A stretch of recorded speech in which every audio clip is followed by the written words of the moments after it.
आत्मा मालिक शैक्षणिक व क्रीडा संकुल कोकम ठाणे येथे आत्मा मालिक ज्युनियर कॉलेजच्या इयत्ता 11वी आणि 12वीच्या विद्यार्थ्यांसाठी एक दिवसीय उद्यान विद्या प्रात्यक्षिक भेट आयोजित करण्यात आली। आत्मा मालिक संस्थेचा शेती विभाग तपस्विनी फार्म येथे दिनांक 31 ऑगस्ट 2025 रोजी सकाळी 9 ते 6 वेळेत विद्यार्थ्यांनी भेट दिली आहे।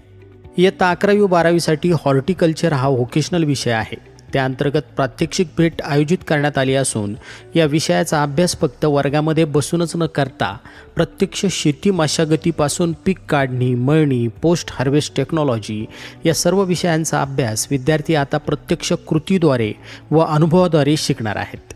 त्याकरता विद्यार्थ्यांना हॉर्टिकल्चर विषयाअंतर्गत प्रत्यक्ष जमीन ताब्यात देऊन त्यावर भाजीपाला व फळबागा लागवड करणे, किडीचं व्यवस्थापन करणे इत्यादी सर्व प्रक्रिया विद्यार्थ्यांना स्वतः करण्यासाठी प्रवृत्त करण्यात येणार आहे। यामधून विद्यार्थी आधुनिक तंत्रज्ञान शिकण्याबरोबरच पुढे BSc ॲग्रिकल्चर, MSc ॲग्रिकल्चर या ठिकाणी जाऊन शेतीमधील नवनवीन प्रयोग करू शकतील। यासाठी पायाभरणीचं कार्य आत्मा मालिकमध्ये केलं जात आहे। आत्मा मालिक संस्थेच्या शेतीमध्ये आंबा, पेरू, पपई इत्यादी फळबाग लागवड केली जात आहे। तसेच सर्व प्रकारचा भाजीपाला लागवड देखील केली जात आहे। त्यामुळे विद्यार्थ्यांना प्रत्यक्ष अनुभव घेण्यासाठी मोठ्या प्रमाणात संधी उपलब्ध आहे। या क्षेत्र भेटीत प्रामुख्याने विद्यार्थ्यांनी पुढील विषयांचा अभ्यास केला। फळ व भाजीपाला शेतीचे प्रकार, दोडक्याच्या पिकांसाठी आधार संरचना, पालेभाज्यांची लागवड, सिंचन पद्धती, तण ओळख व तण काढणी, आधुनिक कृषी उपकरणांचा वापर, एकात्मिक कीड व्यवस्थापन, एकात्मिक शेती प्रणाली आणि कृषी क्षेत्रातील भविष्यातील संधी व आव्हाने यावर गटचर्चा करण्यात आली। या सत्राची सुरुवात आत्मा मालिक ध्यानपीठाचे उपाध्यक्ष माननीय बाळासाहेबजी गोरडे सर यांच्या स्वागत व भाषणाने झाली।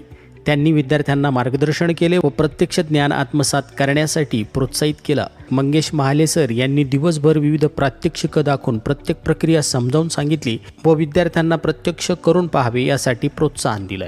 Form supervisor Shri Varade sir यांनी BSc ॲग्रिकल्चर या संदर्भात सविस्तर माहिती दिली व करिअरच्या संधी स्पष्ट केल्या। House teacher Ganesh Narode sir यांनी शेतीतील स्वतःच्या अनुभवातून विद्यार्थ्यांना मार्गदर्शन केलं, प्रात्यक्षिकं करून घेतली व संकल्पना अधिक स्पष्ट केल्या। या उपक्रमाचे संस्थेचे अध्यक्ष माननीय श्रीमान नंदकुमारजी सूर्यवंशी साहेब यांनी खूप खूप कौतुक केलं असून विद्यार्थ्यांना पुढील वाटचालीस हार्दिक शुभेच्छा दिल्या आहेत। तसेच संकुल व्यवस्थापक सुधाकरजी मलिक सर आणि प्राचार्य नामदेवजी डांगे सर यांचे मुलांना विशेष मार्गदर्शन लाभले। आत्मा मालिक न्यूजसाठी संपादक सागर आहिरे, कोकम ठाण।